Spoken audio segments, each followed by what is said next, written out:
जय हिंद प्यारे भाइयों। आप लोग कैसे हो? मैं उम्मीद करता हूँ कि आप लोग की पढ़ाई बहुत अच्छे से चल रही होगी।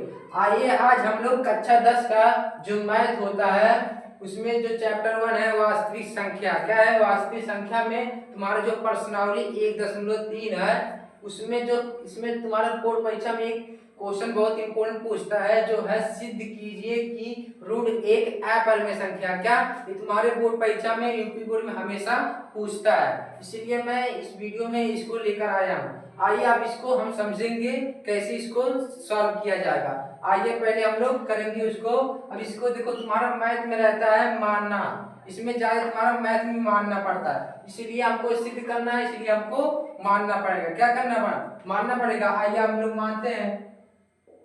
माना कड़ी में कड़ी दो एक परमेय संख्या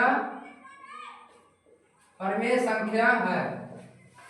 क्या है? इतना मान लेना कि माना कड़ी में दो एक परमेय संख्या है।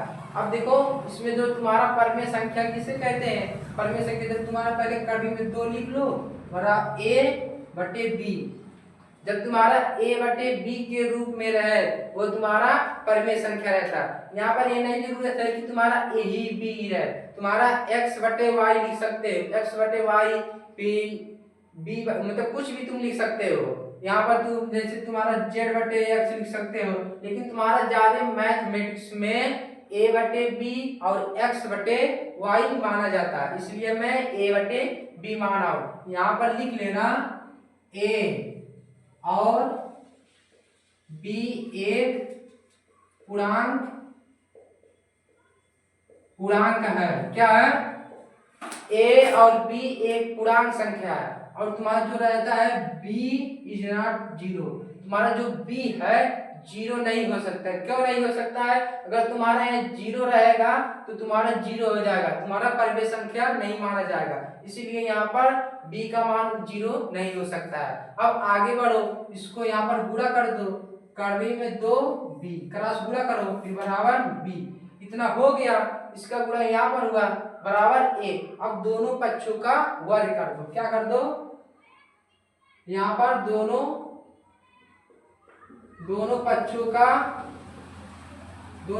का वर्ग करने पर, क्या करने पर? वर्ग करने पर। अब दोनों पक्षों का वर्ग कर दो, करने में दो b इसका वर्ग फिर a का वर्ग। इतना हुआ दोनों पक्षों का वर्ग करने पर। जब करनी में दो का स्क्वायर होगा तो करनी हट जाएगा, तब क्या बचेगा? दो। और तुम्हारा b है तो b का स्क्वायर होगा तो b स्क्वायर हो जाएगा। अब बराबर a स्क्वायर है तो तुम्हारा a स्क्वायर हो जाएगा। इतना समझ में आ गया होगा।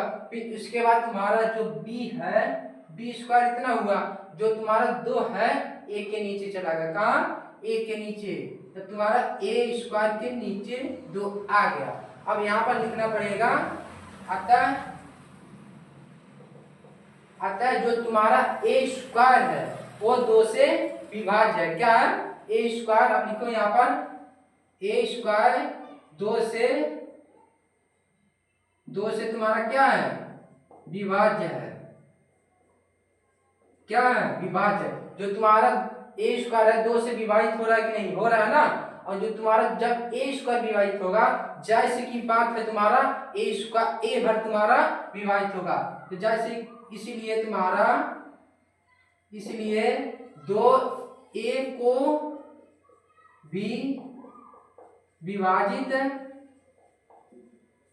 तुम्हारा दो a को विभाजित करेगा। क्या करेगा? ये तुम्हारा यहाँ पर तुम्हारा समीकरण नंबर 1 और यहाँ पर तुम्हारा समीकरण नंबर 2। इतना समझ में आ गया होगा। अब इसके बाद आगे स्टेप हमको मानना पड़ेगा। क्या?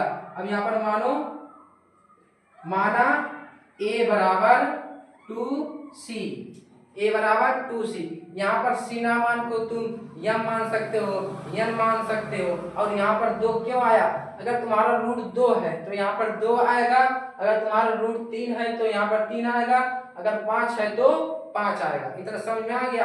अब दोनों a बराबर 2c है। अब यहाँ पर देखो तुम्हारा समीकरण नंबर अब लिखो आगे समीकरण नंबर 1 से। क्या समीकरण नंबर 1 से।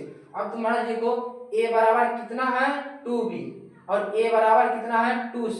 तब a बराबर इतना है तब इसके बराबर a हो जाएगा।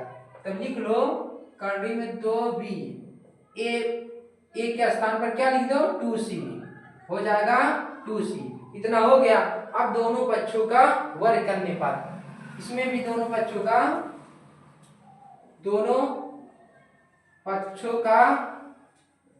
वर्ग करने पर दोनों पक्षों का वर्ग कर दो।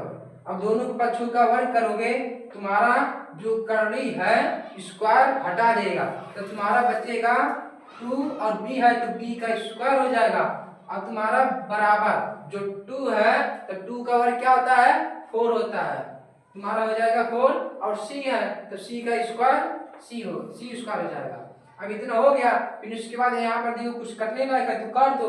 दो एक काम दो दूना 4, इतना कट गया तब b स्क्वायर बराबर 2c स्क्वायर। इतना हुआ। देखो 2 से कटा है तब यहाँ पर 2 बचा है।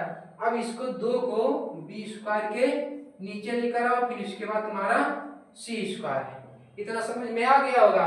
फिर इसके बाद हम लोग आगे जैसे यहाँ पर तुम्हारा b स्क्वायर यहाँ पर 2 आया था तब इसका तुम्हारा a स्क्वायर 2 से विभाज्य था।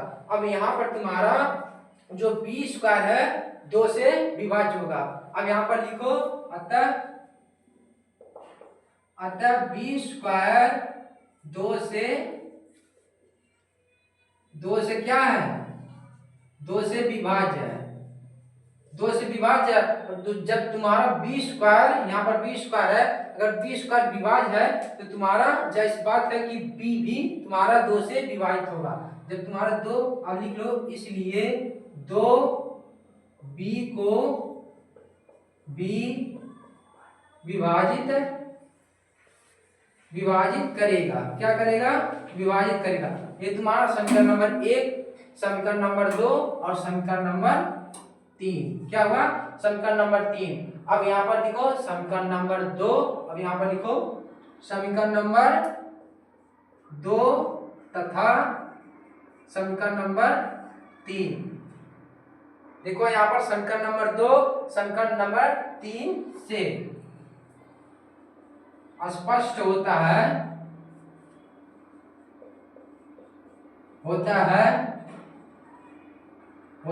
कि जो तुम्हारा a है यहाँ पर a और b जो है उसका सह गुणनखंड तुम्हारा क्या है 2 ही आ रहा है। क्या आ रहा है 2 ही आ रहा है। a का भी गुणनखंड 2 है, b का भी गुणनखंड 2 है, इसीलिए तुम्हारा हो जाएगा a और b का सहखंड गुणनखंड नहीं, यहाँ पर लिखो सहभाज्य गुणनखंड कितना है 2। यहाँ पर तुम्हारा a का भी गुणनखंड 2 है, b का भी गुणनखंड 2 है, इसलिए तुम्हारा a और b का सहभाज्य गुणनखंड 2 है। अब यहाँ पर हम मुझे लग रहा है कि यहाँ पर अतः अब लिख लेना अतः यह अवधारणा